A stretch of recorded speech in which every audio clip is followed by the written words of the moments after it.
Ini terdakwa 1, terdakwa 2 tadi mana? 1. Terdakwa 1. Jangan ngalamun.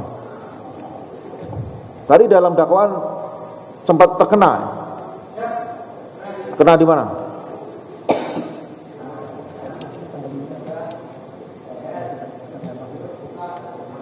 Coba buka topinya. Buka topinya. Mata juga. Mata mana? Sebelah kanan. Coba tutup mata kiri. Pakai tekananmu, pakai tangan kiri. Nah. Ini berapa? Ini berapa? Ya, pakai lagi. Tadi diterangkan memang lukanya lebih banyak di korban kan? Siap. Kalau misalnya bisa memberikan kesaksian meskipun didampingi sama LPSK atau dari dokter juga tidak ada masalah. Yang akan bisa hadir di sini, hadir di sini pun didampingi juga tidak ada masalah. Kita fasilitasi, lebih bagus di sini.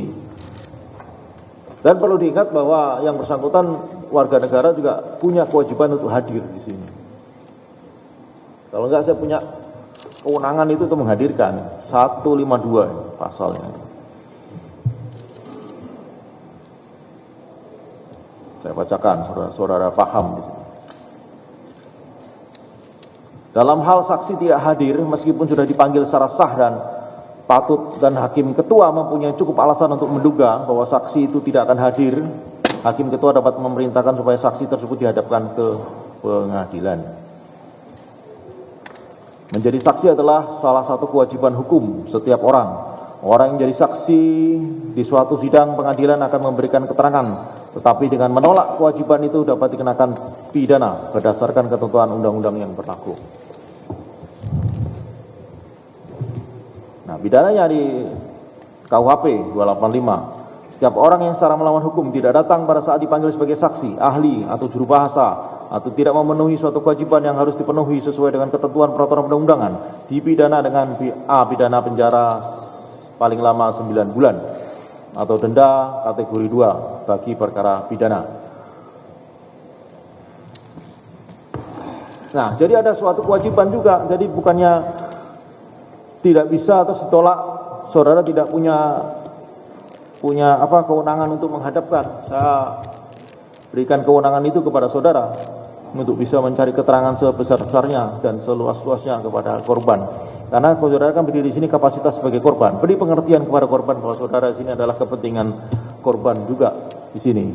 Warga masyarakat Indonesia pun juga berhak tahu bagaimana kondisi korban saat ini, di mana, bagaimana, terus keterangannya apa yang mau disurah, yang mau disampaikan ke dalam persidangan. Ini kan terbuka masyarakatnya. Begitu. Mohon izin menjelaskan yang mulia. Ya. Pada tanggal 21 April, kami kedatangan dari personil LPSK yang dipimpin oleh Wakil Ketua LPSK. Tujuan mereka datang adalah menanyakan perkembangan kasus penyiraman yang mengakibatkan saudara Andri Yunus ini. Ya. Nah, pada saat sesi pertemuan itu, kami sudah sampaikan persis seperti apa yang Hakim Ketua sampaikan. Mohon bantuan. Pada saat nanti sidang berjalan, kami akan memanggil saudara Andri Yunus sebagai saksi tambahan. Pertama, jika memang tidak bisa hadir, bisa melalui Zoom di ruang perawatan di RSCM. Itu alternatif kedua, apabila tidak bisa hadir di pengadilan, bisa melalui Zoom. Atau saudara Andri Yunus menulis apa yang terjadi pada tanggal 12 sampai dengan saat ini apa yang dirasakan, sehingga kami bisa mengetahui kondisi korban. Dan ini sedang diupayakan oleh LPSK untuk membujuk korban untuk bisa hadir di pengadilan. Demikian yang mulia. Ya. Kalau menulis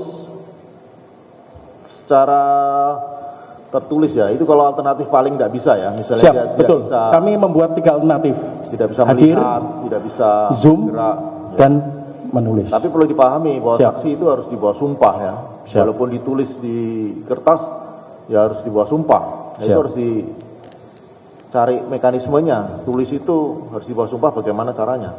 Siap. Ada berita acaranya penyumpahan dulu baru nulis, dan itu disahkan dengan saksi penyumpahan. Siap. Begitu ya? Siap. Karena keterangan di sini harus di bawah sumpah. Siap. Ya, saya minta untuk diupayakan. Nanti kalau auditor tidak mampu, berarti majelis hakim, dalam ini hakim ketua menggunakan kewenangannya untuk menghadirkan paksa. Siap. Saksi dengan penetapan. Siap. Baik para terdakwa, tadi sudah dibaca dakwaan auditor militer. Saya jelaskan sedikit ya, saudara tadi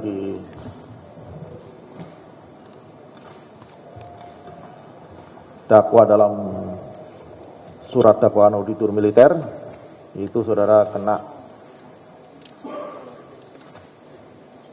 pasal subsidiaritas, yaitu primer pasal 469 ayat 1 Undang-Undang 1/2023 tentang KUHP junto pasal 20. Ini bunyinya begini. Setiap orang yang melakukan penganiayaan berat dengan rencana terlebih dahulu dipidana dengan pidana penjara paling lama 12 tahun. Ya.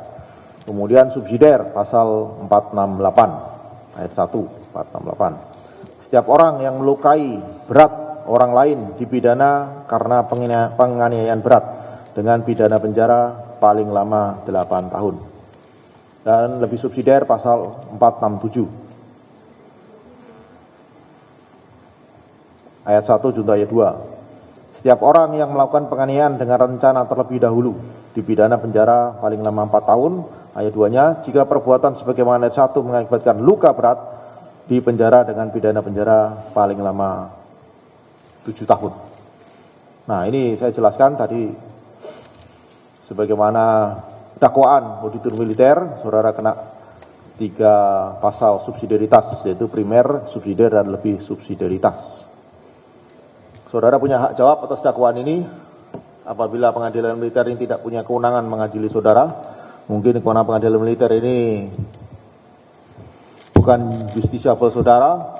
Wah, ini kan saya melakukan tidak pidana umum, tidak pidana dalam KUHP, tidak dalam KUHPM, sehingga saya harusnya disidang di pengadilan negeri. Contohnya itu, bahwa pengadilan militer Jakarta ini tidak berwenang mengadili saudara. Yang kedua, bahwa apa yang diceritakan auditor militer tadi, terdakwa 1, 2, dan 3, dan 4, saudara merasa, misalnya terdakwa 2, itu bukan saya itu. Itu bukan saya yang diceritakan terdakwa 2 itu. Saya tidak ada di lokasi, saya ada di mana, Tanjung Pinang misalnya. Saya tidak di lokasi, itu yang sana salah, itu bukan saya, error and persona. Nah, seperti itu. Misalnya ada syarat formil lain. Nah, syarat formil material mungkin nanti tanyakan ke penasihat hukum, apa formil materialnya surat dakwaan. Mungkin saudara tidak paham. Ya, intinya berhubungan dengan rangkaian peristiwa kronologis dalam surat dakwaan itu yang tidak sesuai dengan kejadian sebenarnya, itu saudara bisa melakukan bantahan nanti dalam bentuk eksepsi. Karena saudara didampingi penasihat hukum, silakan konsultasi dengan penasihat hukum apakah mengajukan eksepsi atau tidak. Dipersilakan merapat ke sana.